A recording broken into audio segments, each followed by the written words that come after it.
तो चंद्रयान 3 की हालत चंद्रयान 2 की तरह ना हो और उसमें सुधार हो पाए, इसके लिए सबसे पहले किस तरह चंद्रयान 2 में प्रॉब्लम आई थी के लिए हाल ही में एस सोमनाथ यानी इसरो के चेयरमैन ने एक लेक्चर किया था, जिसमें इस वीडियो में समझाने वाला हूँ कि ऐसा क्यों हुआ था। अब क्योंकि कुछ ऐसा ही सीन चंद्रयान 3 के टाइम पर भी होने वाला है, चंद्रयान 3 भी लैंड होने वाला है, तो क्या प्रॉब्लम तब हुई थी जिसे इस बार सुधारा गया है, उसकी डिटेलिंग के लिए मैंने इस वीडियो को बनाया है। जिससे चंद्रयान 3 की सक्सेस होने के चांसेस बढ़ जाते हैं। तो यहाँ पे दो टर्म्स है जिसे आप जान लें।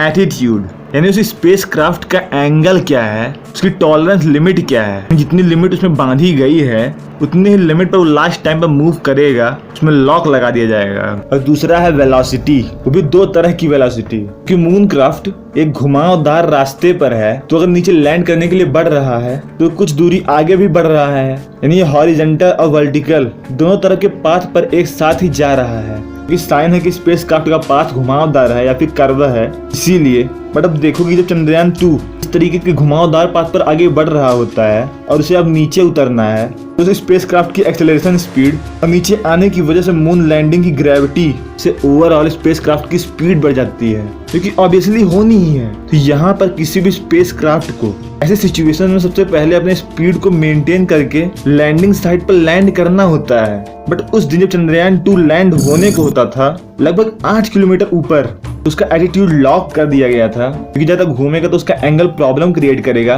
लैंडिंग साइट की पिक्चर लेने में प्रॉब्लम आएगी। कंकड़, धूल, मिट्टी, गड्ढे से बचने के लिए, उसकी साफ साफ इमेज लेने के लिए और उसी वक्त सारे इंस्ट्रूमेंट ऑन कर दिए गए थे, लाइक अल्टीमीटर, कैमरा। बट यहाँ पर एक जो प्रॉब्लम थी कि व्हीकल की स्पीड बढ़ गई थी एक्सपेक्टेशन से।